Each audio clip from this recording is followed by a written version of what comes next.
Conductor जो है उस कंडक्टर को हम लोग क्या किए, कंडक्टर को हम लोग जोड़ दिए सेल से। सेल के कारण कंडक्टर के जो इंड्स है इस इंड्स पर पोटेंशियल लगा, कितना भी पोटेंशियल भी लगा, इसके बीच विभवांतर भी स्थापित हुआ। भी के कारण कंडक्टर के प्रत्येक पॉइंट पर आ गया कौन, ई, और ई के कारण इलेक्ट्रॉन पर फोर्स लगा और फोर्स के कारण इलेक्ट्रॉन एक्सीलरेट हुआ और इस एक्सीलरेशन का हम लोग फार्मूला निकाले थे EV/ml। इतना काम पिछले क्लास में हम लोग कर लिए थे, ठीक है। अब देखो एकदम स्पष्ट रूप से फिर से कंडक्टर को सेल से जोड़े, कंडक्टर के सिरों के बीच पोटेंशियल डिफरेंस स्टैबिलिटी हुआ। पोटेंशियल डिफरेंस के कारण जो है उसके प्रत्येक पॉइंट पर इलेक्ट्रिक फील्ड के कारण प्रत्येक इलेक्ट्रॉन पर फोर्स लगा और फोर्स के कारण सबको समझते हो कि वो एक्सीलरेट होगा, इट मींस एक्सीलरेशन EV/ml। अब चलिए, अब बात रही यहाँ पर, हम लोग इसको आगे बढ़ाएंगे। अब देख लो, तो जैसे ही देखो पार्टिकल एक्सीलरेट होगा, इट मींस वह त्वरित होगा, उसमें त्वरण आएगा, तो उसके बाद यह क्या करेगा, धनायनों से टक्कर लेगा। मतलब यहाँ ऐसे भी समझ सकते हो कि भीड़ में जैसे ही स्पीड बढ़ाओगे तो निश्चित रूप से तुम्हारा टक्कर होगा, कुछ ना कुछ टक्कर होगा ही। तो हम लोग कह सकते हैं यहाँ पर त्वरित जो इलेक्ट्रॉन है, त्वरित इलेक्ट्रॉन है, इलेक्ट्रॉन धनायनों से टकराते हैं,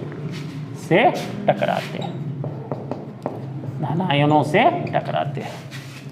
अब हम यहां पर ले लिए, यदि दो लगातार इलेक्ट्रॉन के दो लगातार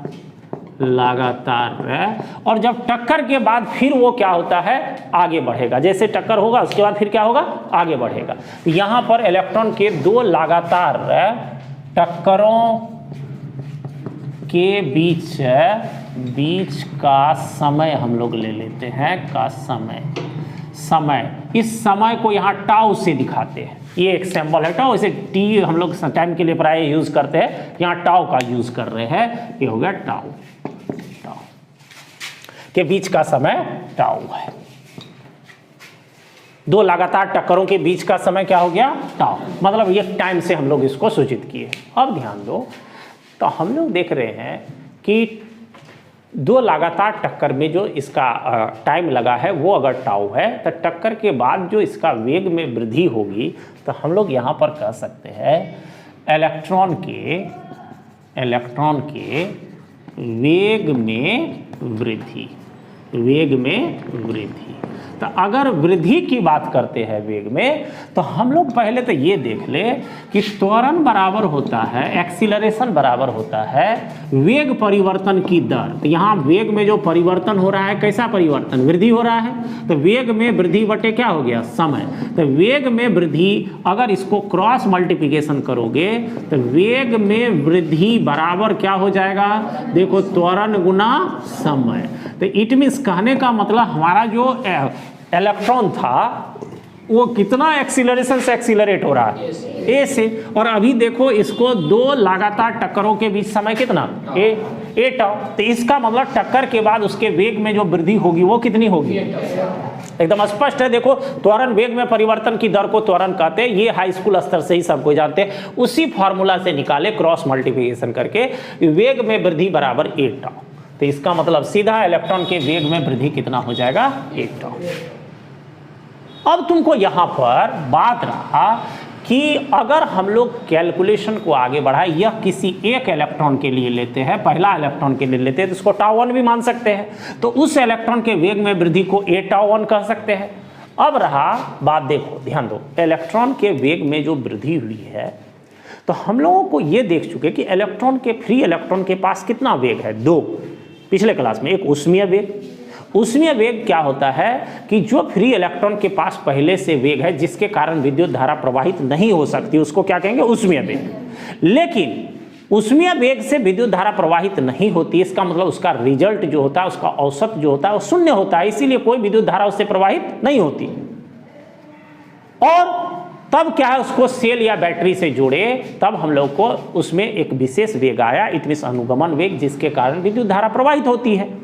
तब बात ये रहा, डिफिनेशन क्या कर रहा है कि इसका वेग जो बढ़ा, पहले से जो उसके पास वेग था उसी में न वृद्धि होगा, मान लो तुम्हारे पास 2 रुपया है, लेकिन 2 रुपया से कोई सामान तुम खरीद नहीं पाते हो, उसका दाम 5 रुपया है, तो इसका मतलब तुमको कितना लाना पड़ेगा? 3 और लाना पड़ेगा, सीधी बात है।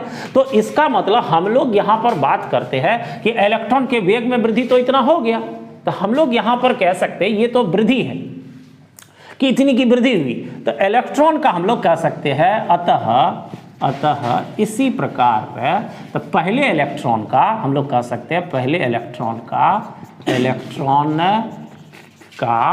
वेग हो जाएगा कितना? देखो पहले ऊष्मीय वेग कितना था, मान लेते हैं कितना, u1, यह हो गया, और इसके वेग में वृद्धि कितना हुआ, एटा हुआ, तो ये हो गया हम लोग कह सकते हैं ऊष्मीय वेग हो गया, मतलब पहले से जो इलेक्ट्रॉन के पास वेग था। तो इसका मतलब पहला इलेक्ट्रॉन का टोटल वेग इतना हो गया, पहले से वेग और प्लस वृद्धि तो कुल वेग। तो हम लोग कह सकते हैं इसी प्रकार अन्य इलेक्ट्रॉन्स के वेग क्रमशः हम लोग कह सकते हैं कि ये तो पहला का ले लिए, दूसरा ऐसे ले सकते हैं u2 + a tau 2, फिर हो गया u3 + a tau 3, फिर हम लोग कह सकते हैं सॉन इसी तरह से un + a tau n होंगे। देख रहे हो, मतलब सीधी सी बात है। यहाँ पर देखो वेग में जो वृद्धि हुई, अब पहले से जो वेग था वो दोनों को जोड़ दिए तो कुल वेग हुआ। तो ये पहला इलेक्ट्रॉन का, ये दूसरा का, तीसरा का, चौथा का, इसी तरह से अन्य का। तो अब बात रहा देख लो, यहाँ पर ध्यान दो, तो तुमको जितनी भी वेगे हैं, जितना भी इसमें वेग है, अब इन सभी इलेक्ट्रॉन्स के इन सभी वेगों के औसत को कहा जाता है, औसत को इलेक्ट्रॉन के ड्रिफ्ट वेलोसिटी कहते हैं, इलेक्ट्रॉन का ड्रिफ्ट वेलोसिटी कहते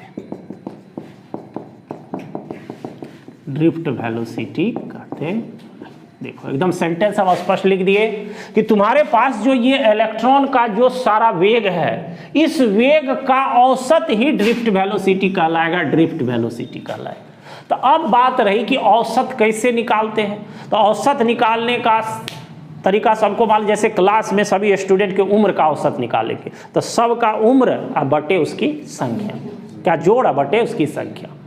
तो सीधी बात है कि यहाँ जितना तुमको इलेक्ट्रॉन का वेग है, सब वेग को जोड़ करके संख्या से भाग दे देंगे। तो हम लोग यहाँ पर n माने हैं, इसका मतलब इलेक्ट्रॉन्स की संख्या को कितना माने हैं, n।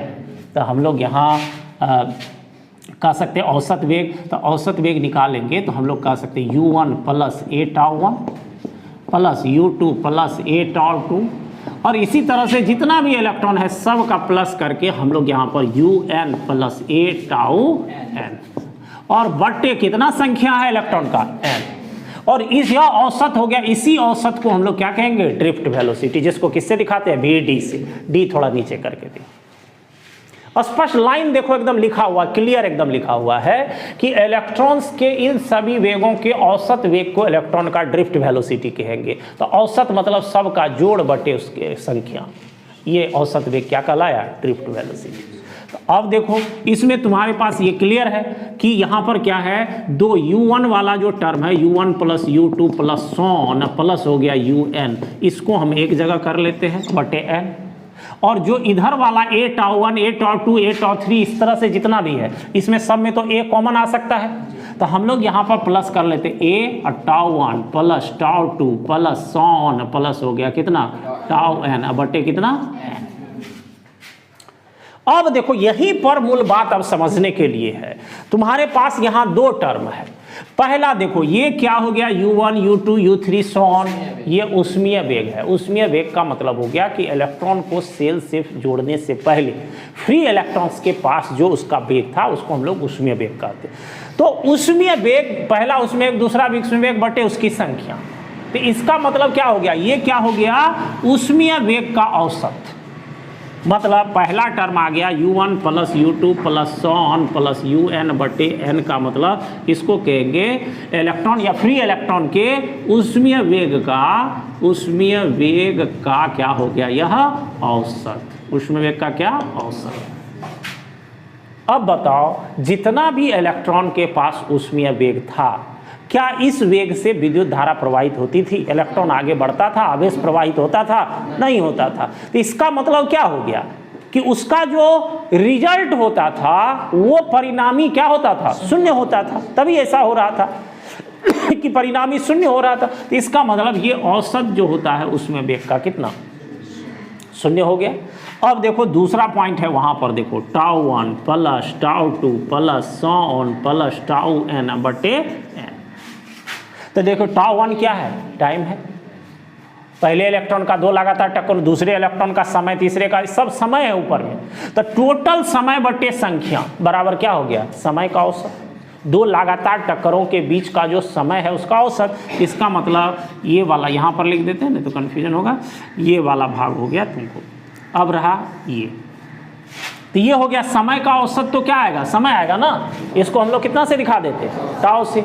तो अब तुमको देखो यहाँ पर इस टर्म्स को समझने के लिए इस दोनों टर्म को यहाँ पर घेर करके तुमको रखना चाहिए। यही तुम्हारा अंडरस्टैंडिंग समझ देगा बिल्कुल स्पष्ट रूप से कि तुम्हारा जो दोनों टर्म्स है, टर्म्स u और टर्म्स टाउ, ये दोनों किस चीज़ को दे रहा है। एक सीधा ऊष्मीय वेग से और दूसरा टाइम से जुड़ा हुआ है। तो अब हम लोगों के पास जो एक्सप्रेशन है उस एक्सप्रेशन को हम लोग लेते हैं और उस एक्सप्रेशन में हम शेष काम यहाँ इस लाइन में कर देते हैं, पूरा हो जाएगा।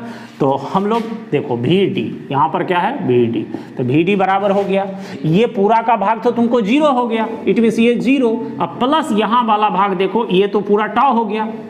ये पूरा कितना हो गया, टाउ ना। ये वाला पूरा भाग कितना हो गया, तो इट मीन्स ये हो गया ए टाउ।